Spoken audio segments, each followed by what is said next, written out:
asubuhi watu wa Kizimkazi. Asante watu wa Dar es Salaam, Masaki wanaofuatilia 92.5 mjini FM. Hii ni Big City Breakfast na ni wakati wa jicho la nje. Tunaanzia jijini Dar es Salaam. Msomaji wako ni mimi Jamal Mruma.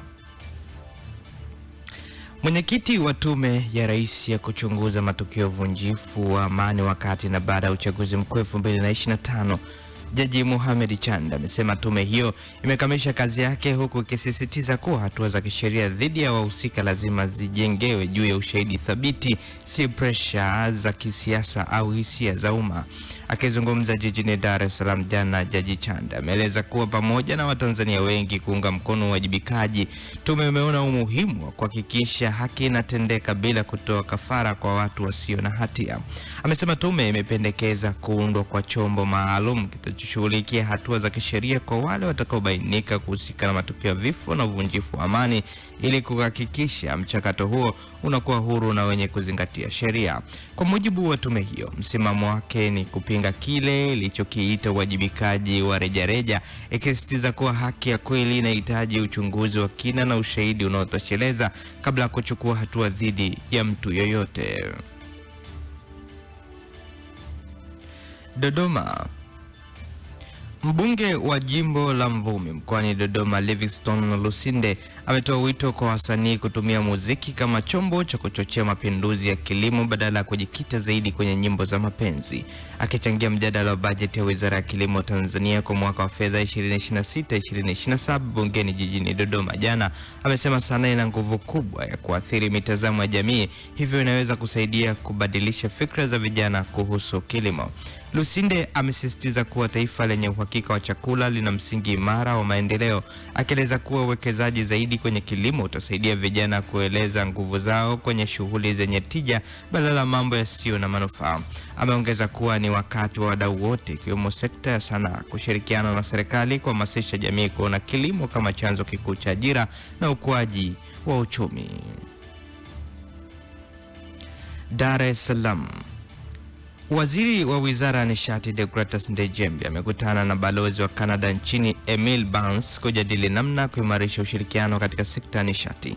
Mazungumzo hayo yamefanyika jana katika ofisi ya wizara jijini Dar es Salaam, yakilenga kukuza maendeleo ya nishati hasa katika maeneo ya nishati jadidifu kama jua na upepo.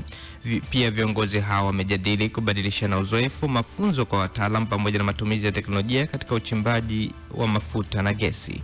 Mazungumzo hayo yanaashiria hatua ya kuimarisha ushirikiano wa kimkakati kati ya Tanzania na Canada katika kukuza sekta ya nishati kwa manufaa ya pande zote.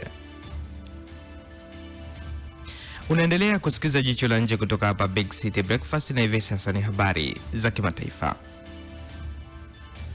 Jitihada za diplomasia za kumaliza mzozo unaoendelea kati ya Marekani na Iran zimeingia katika hatua ngumu baada ya rais wa Marekani Donald Trump kukosoa pendekezo jipya lilotolewa na Tehran. Pendekezo hilo lilenga kusitisha mapigano ya miezi miwili na kuahirisha mjadala kuhusu mpango wa nyuklia wa Iran hadi baada ya mzozo wa sasa utakapomalizika na changamoto za usafirishaji katika eneo la Ghuba zitakapotatuliwa.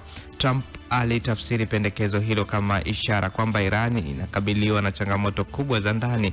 Katika ujumbe alioweka kwenye mtandao wake wa Truth Social, alidai kuwa Tehran iko katika hali ya kuporomoka na inajaribu kutatua matatizo ya uongozi wake wa ndani, huku ikiomba kufunguliwa kwa mlango wa bahari wa Hormuz ili kurahisisha usafirishaji katika eneo hilo.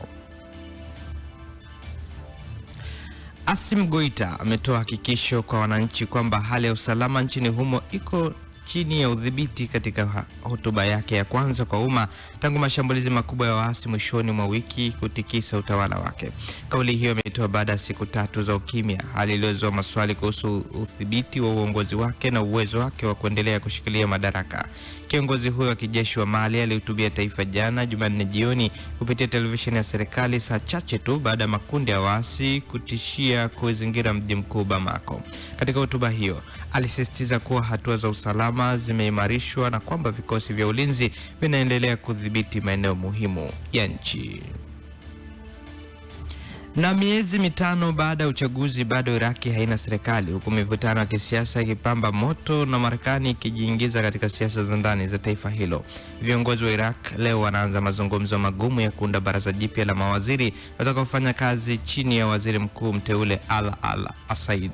Miezi mitano baada ya uchaguzi bado nchi hiyo inashuhudia mkwamo katika mazungumzo ya kuunda serikali mpya baada ya Marekani kukataa uteuzi wa Nur al-Malik aliyekuwa waziri mkuu mara mbili na ambaye alikuwa chaguo la walio wengi bungeni.